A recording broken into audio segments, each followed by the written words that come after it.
Hello'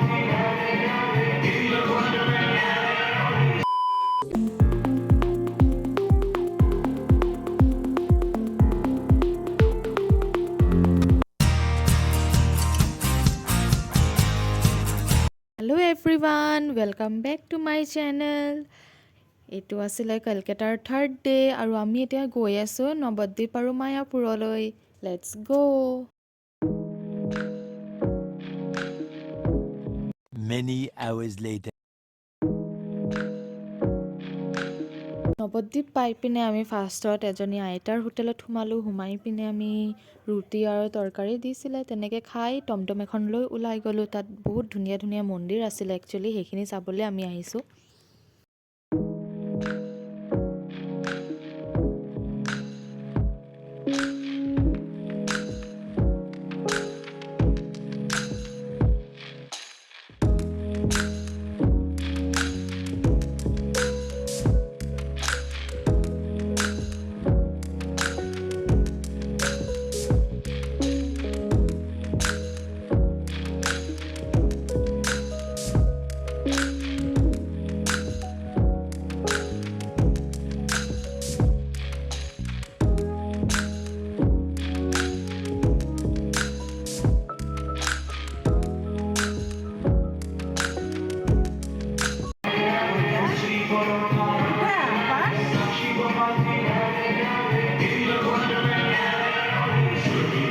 Eleven minutes later.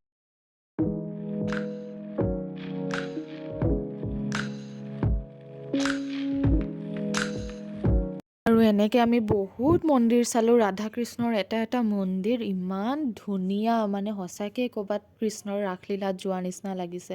কিন্তু এটাই problem যে মন্দিৰৰ ভিতৰত মোবাইল এলাও নাই। একো উপায়েৰে আমি ভিডিঅ' বা ফটোও তুলিব নোৱাৰিলোঁ। যি পাৰিলোঁ আৰু বাহিৰে বাহিৰে আৰু কেইটামান মন্দিৰত দিলে আৰু সেইখিনিয়ে ভিডিঅ' আপোনালোকৰ ওচৰলৈ আগবঢ়ালোঁ। কিন্তু সঁচাকৈ একদম লাগে আমি ৰাসত আহি গৈছোঁ, মনটোৱে কিবা ভাল লাগি যায়।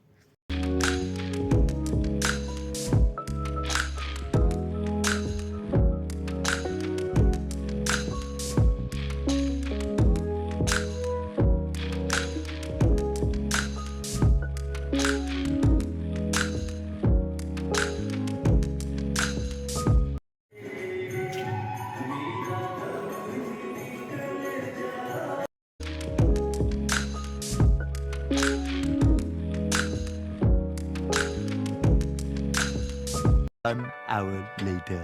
যিহেতু শুনা গৈছিলে যে নৱদ্বীপৰ দৈ ফেমাছ, সেইকাৰণে আমি দৈটো ট্ৰাই কৰিলোঁ আৰু ফাৰ্ষ্ট। সঁচাকৈ বহুত টেষ্টি আছিলে। Later that same evening.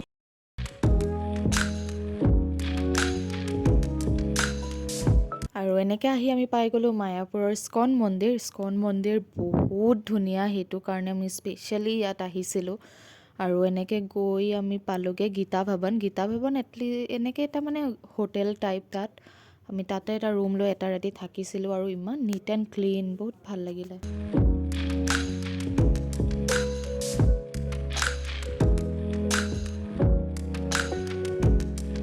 Longer than a few minutes later.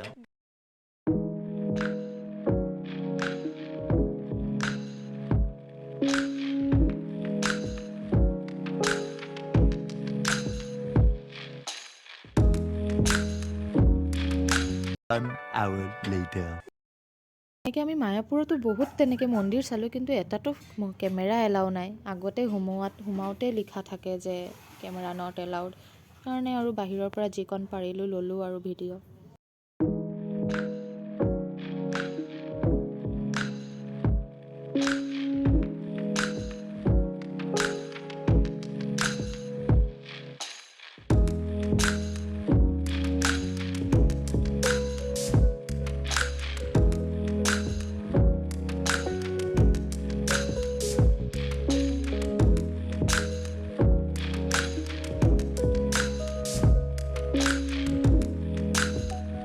আহি পালোঁ আমি এতিয়া জগন্নাথ মন্দিৰ। আৰু জগন্নাথ মন্দিৰত সিদিনাখন এটা বিয়া আছিলে।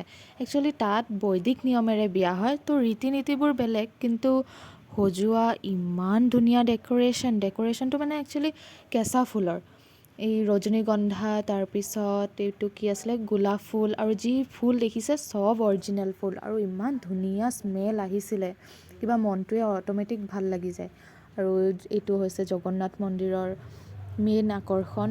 এতিয়া চাব ফৰেনাৰবোৰৰ কীৰ্তন, ইমান ধুনীয়া।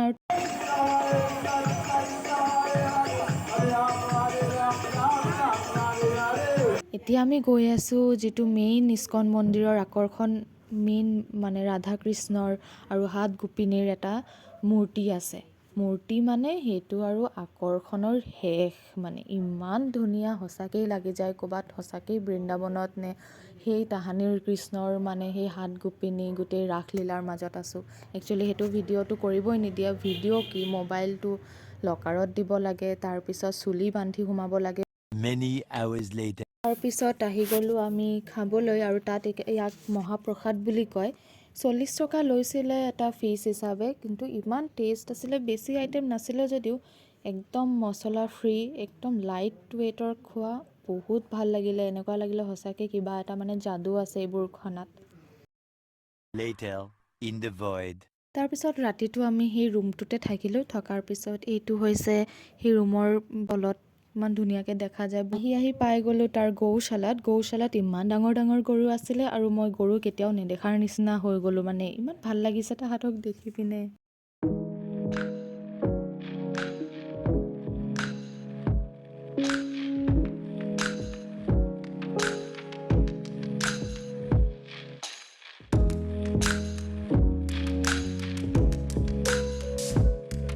আৰু ভিডিঅ'টো ভাল লাগিলে লাইক, কমেণ্ট, শ্বেয়াৰ কৰিব, আৰু আগলৈ ভিডিঅ' পাই থাকিব, চাই থাকিব, হাঁহি থাকিব। Thank U.